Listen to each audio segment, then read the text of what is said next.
आज की रेसिपी छोटे छोटे कच्चे आलू की मजेदार स्पाइसी चटपटा स्टफिंग की है और इस स्टफिंग से हम बनाने वाले हैं क्रिस्पी करारा बेहद टेस्टी समोसा। रेसिपी बिल्कुल सिंपल और सरल है। आपको पसंद आए तो वीडियो को लाइक कर और चैनल पे नए हैं तो इसे सब्सक्राइब अवश्य करें और पास के बेल के आइकन को प्रेस कर दें जिससे अपकमिंग वीडियो का नोटिफिकेशन सबसे पहले आपको मिले। साथ ही आप सबों का ममता मिश्रा एंड कुकिंग चैनल पे सुस्वागतम यानी प्यार भरा वेलकम।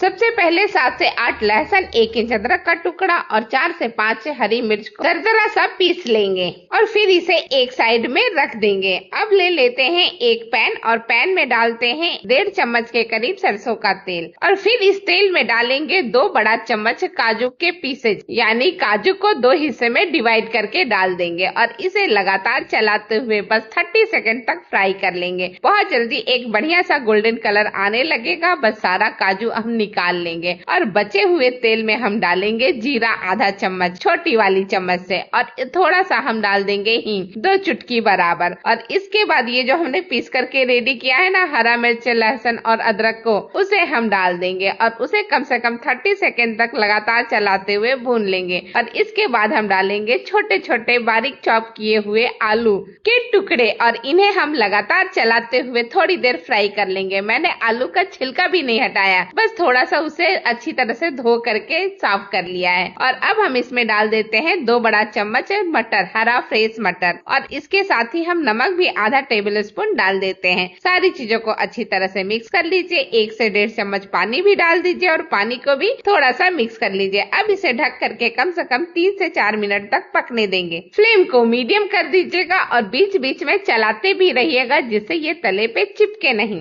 जब तक आलू पकता है तब तक चलिए हम डो तैयार करते हैं। तो मैं मैदे का डो बनाने वाली हूँ, तो मैंने लिया है 1 कटोरी मैदा और फिर 1/4 चम्मच अजवाइन लिया है, हाथों में क्रश करके डालिएगा और इतना ही हम ले लेते हैं कलौंजी भी और कलौंजी में भी जो गंदगी होगी हल्का सा मसल करके डालिएगा, गंदगी निकल जाएगा। अब हम इसमें डालेंगे मोयन के लिए तेल या घी, तो मैं देसी घी डालने वाली हूँ, तो 3 से 4 चम्मच हमने देसी घी डाला है। अब अच्छी तरह से देसी घी को हम सारे आटे में मिक्स कर लेंगे जिससे कि बिल्कुल अच्छी तरह से मोयन देना हो सके। अच्छी तरह से मिलाने को ही मोयन देना कहते हैं। अब अच्छा मोयन देना हो चुका है तो थोड़ा थोड़ा पानी ऐड करते हुए एक सेमी टाइट डो बना करके रेडी करेंगे। अगर आपको लगता है कि थोड़ा नमक भी डालना चाहिए तो आप डाल सकते हैं इसी वक्त, ज्यादा नहीं, 2 चुटकी बराबर। अब ये देखिए बहुत ही परफेक्ट सा डो बन करके तैयार हो गया है। अब इसे हम इस तरह से थोड़ा सा फैला लेंगे और फिर इसे ढक करके 15 से 20 मिनट का रेस्ट देंगे।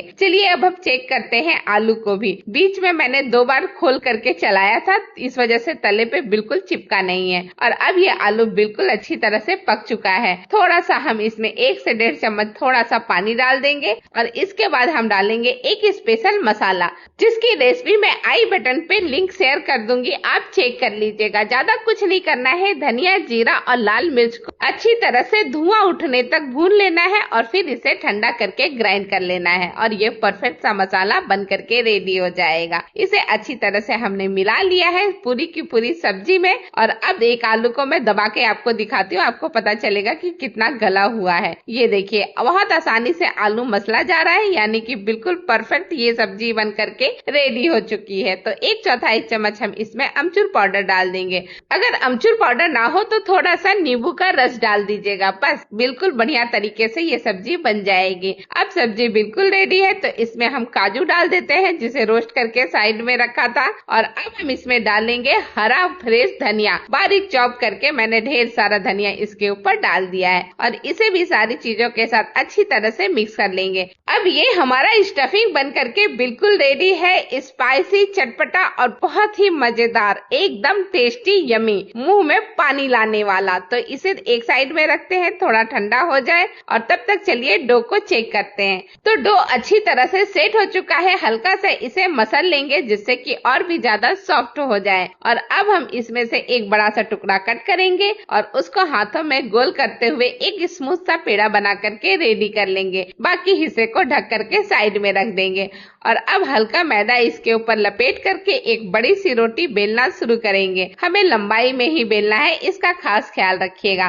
ये लीजिए, एक बड़ी सी रोटी बन करके रेडी हो चुका है। एकदम लंबाई में मैंने बेला है। अब बिल्कुल बीचों बीच हम इस तरह से कट्स लगा देंगे पिज्जा कटर या चक्कू के हेल्प से, और फिर एक हिस्से को ले लेंगे और उसको इस तरह से मोड़ लेंगे और थोड़ा सा किनारे पे पानी लगा देंगे और फिर दूसरे साइड से किनारा ला करके अच्छी तरह से चिपका देंगे। बस हमें एक कोन का शेप मिल जाएगा। इसे इस तरह से हाथों पे रख लीजिए और फिर एक थोड़ा सा छोटा सा हिस्सा आलू का अंदर डाल करके नीचे के सेट कर लीजिएगा और इसके बाद ढेर सारा स्टफिंग डाल करके ऊपर के साइड में हल्का पानी लगा दीजिएगा और फिर इसे इस तरह से मोड़ते हुए दोनों साइड के किनारों को आपस में चिपका लीजिएगा और बस इतने ही आराम से बन जाएगा एक बढ़िया सा समोसा। ये देखिए, बहुत अच्छी तरह से चेक कर लीजिएगा कि कहीं से खुले नहीं। अब ये लीजिए, एक बढ़िया सा समोसा बन करके रेडी हो चुका है। ठीक इसी तरह से मैंने बाकी के सारे समोसों को बना करके रेडी कर लिया है। ये रहे सारे के सारे। चलिए अब इसे तलते हैं। तो तलने के लिए तेल मैंने हल्का गर्म करके रखा है। बहुत ज्यादा हाई फ्लेम पे समोसों को कभी नहीं तलना चाहिए और ना ही कचौड़ियों को तलना चाहिए। ये देखिए, बिल्कुल हलचल नहीं हो रही है तेल में, ऐसा ही तेल चाहिए हमें। और अब एक एक करके मैंने ढेर सारा समोसा डाल दिया है। जब एक साइड का सिक जाए तो सबको पलट दीजिएगा और एक बैच के समोसे को तलने में कम से कम 5 से 7 मिनट का टाइम लगता है। इसी तरह से अलटते पलटते हुए अच्छी तरह से सारे समोसे को हम गोल्डन होने तक तल लेंगे, लेकिन आप फ्लेम को मीडियम या लो ही रखिएगा। अब ये देखिए, अच्छा गोल्डन कलर समोसों के ऊपर आ गया है तो इसे फटाफट हम निकाल लेते हैं। पास से इसका लुक और टेक्सचर देखिए, बहुत ही कमाल का, बिल्कुल मार्केट में मिलने वाले समोसे जैसा लग रहा है। तो सारे समोसे तलकर चलते हैं सर्विंग के लिए।